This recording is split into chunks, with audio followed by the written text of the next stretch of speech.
One of the things I love about this conference, and the theme is going to be promises and pitfalls, which I think is so apropos for somebody like myself who's kind of just starting. And so when you hear a theme like that, as someone who's far more experienced with the transpersonal, what do you think? Promises and pitfalls, I think that's honest. I think it's honest. I think for a long time we looked at the glory of the transpersonal, which it is. It's glorious. It's awesome.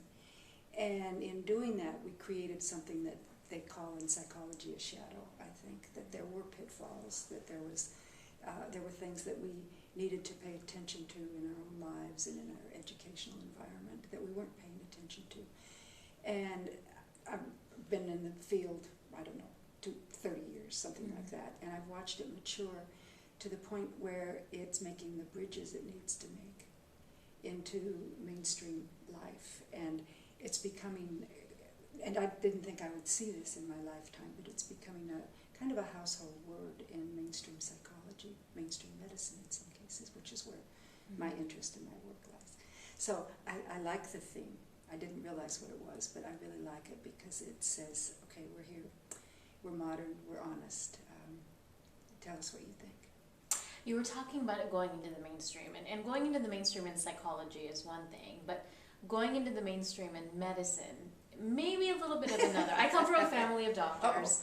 I was speaking to one alumni who actually works in a hospital, and she was talking about the difficulty that she faces trying to explain what the transpersonal is and how important it is for healing. Yes, I think it's critical, and I think it's the next dimension of healing. And you know, I've been fortunate because I've been surrounded by a loving group of like-minded souls all of these years. And it never occurred to me that we didn't fit in medicine, because Larry Dawsey and other people that have become, and Rachel Raymond, and individuals that have become very well known, we just assumed that it was the integral part of healing and of medicine.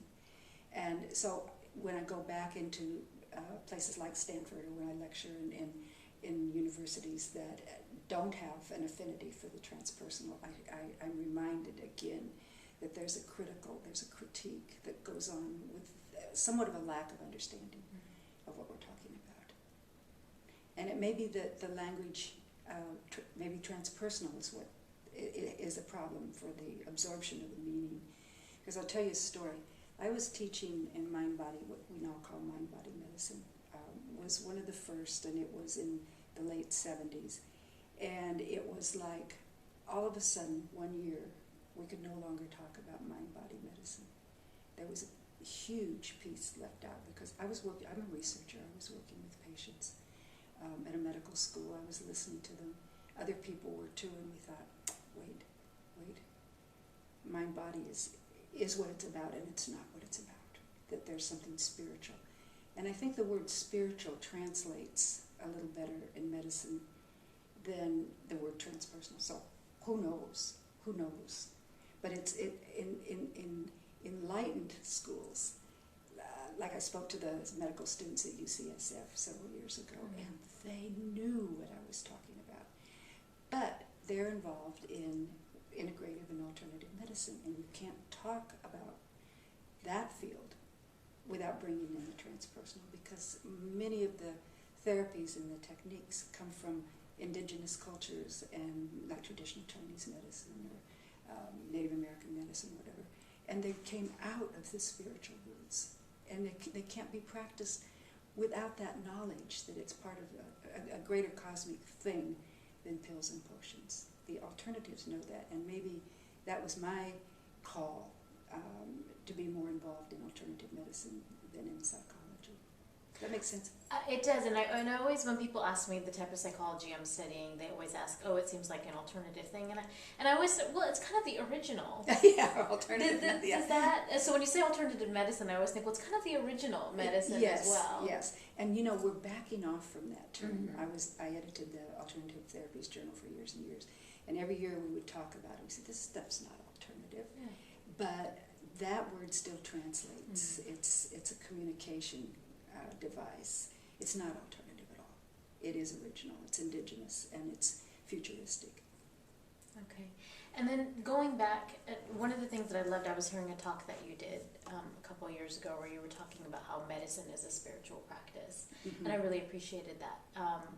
But I guess what I wanted to know is, what's going to be the difference between somebody when they find some sort of devastating diagnosis in order to go maybe towards the alternative route right away rather than waiting until it's, you know, the last ditch effort because nothing else is working?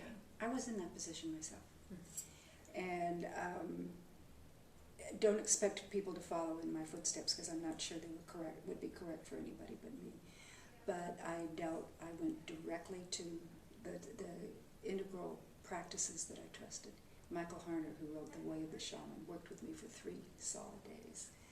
I went to Germany where I had physician friends who were practicing all sorts of things. But again, because I knew about them and because I didn't trust the kind of medicine that was being offered to me. I don't. I think a lot of it's brutal. But even with that said, what would happen, and I'll talk about my research in a bit if you want me to, but what would happen if a physician or a nurse or other healthcare provider realized that there was a connection, there was some kind of an invisible web that connects us all, and before they walk in to your room, to your bedside, to the clinic where you are, they took a moment, took a breath, and said, now I'm going to clear my mind to be with this person in whatever way this person needs me.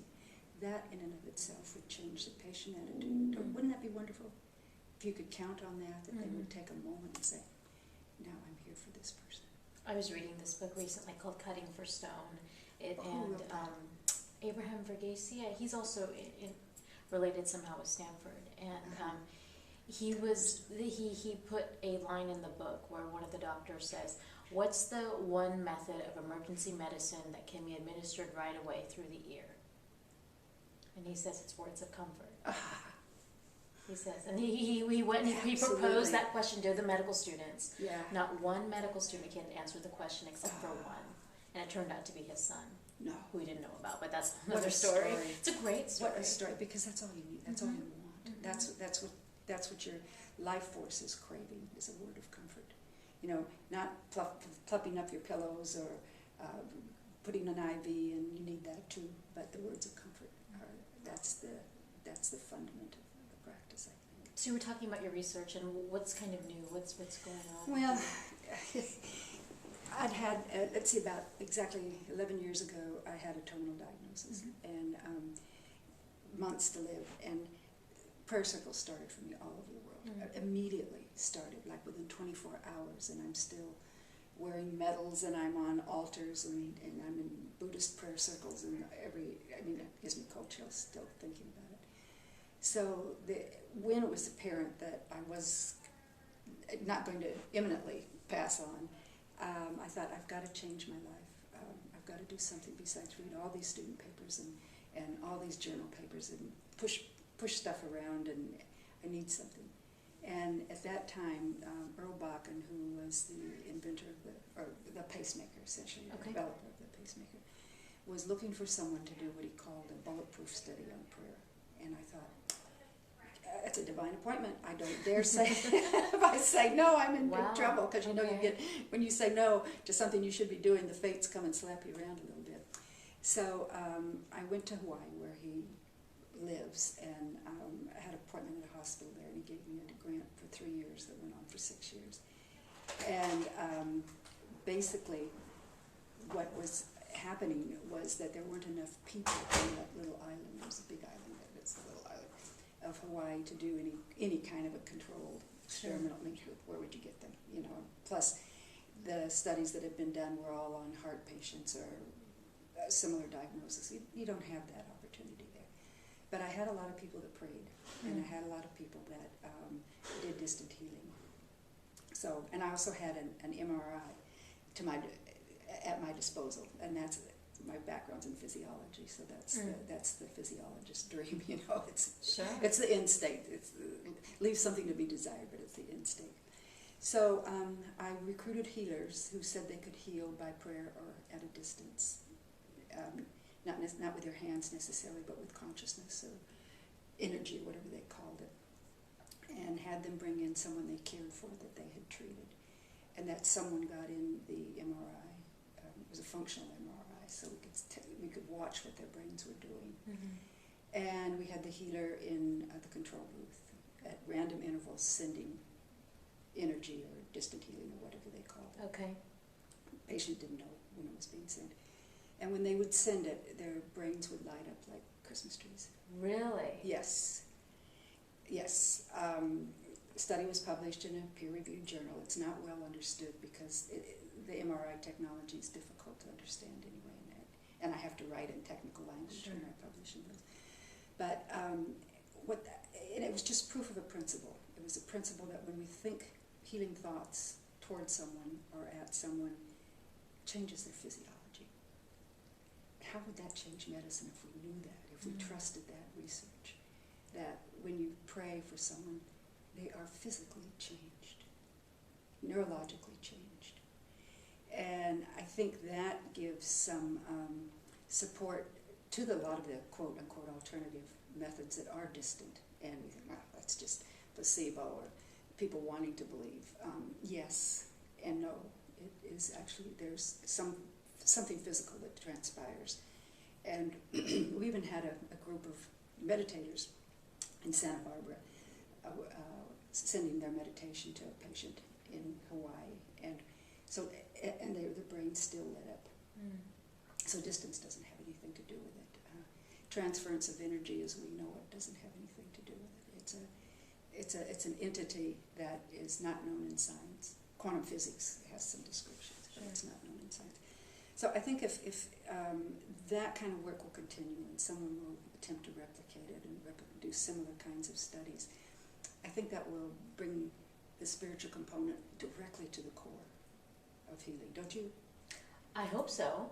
Yeah, we hope so. That's all we can really do is hope Yes, for it. uh-huh. But then, there's that opposite side where, going back to the conference topic, which is promises and pitfalls. Yeah. There's going to be that select few, and maybe in your case, It's that's huge what you pitfall. did, is you said, I'm going to go completely on the alternative route, and it worked for you. Yeah. Well, but I went the other route too. You did. Oh, absolutely. Okay. Absolutely. And plus, since that time, I've had 2 hip replacements. The miracles of modern medicine.